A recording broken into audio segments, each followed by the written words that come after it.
Here's what our Supreme Court Justice nominee said in a lecture at UC Berkeley School of Law in 2001. She said, "I would hope that a wise Latina woman with the richness of her experiences would more often than not reach a better conclusion as a judge than a white male who hasn't lived that life."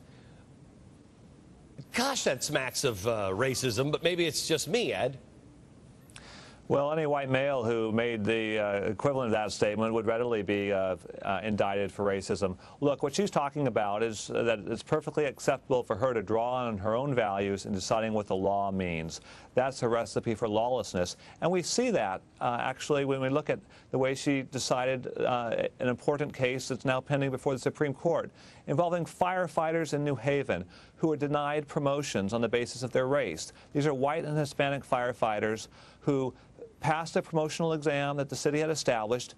The city then decided it didn't like the racial profile of those who had passed, and it threw out the exam. And Sonia Sotomayor, in this case, had no empathy for these firefighters who had worked hard and studied to take this exam, and she and her colleagues worked to bury their claims before anyone would have any idea what had actually happened to them. Really remarkable shenanigans that a Clinton appointee and a fellow Hispanic, Judge Jose Cabranes, exposed.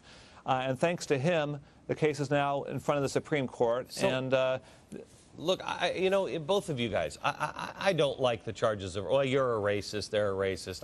Very few people are racist. There are racists and they're bad people, but most Americans are good, just decent people. And I hate the charges and cries of racism. But when I hear this, I mean, gee, she sure sounds like a racist here. Do you think she's a racist, Randy? Well, I'm a full-time law professor, and I can tell you that statements like that are relatively commonplace in academia, in legal academia, and other forms of academia. So I'm sure that she felt rather comfortable in making a statement like that, and I think people just get used to saying things like that without necessarily thinking them through.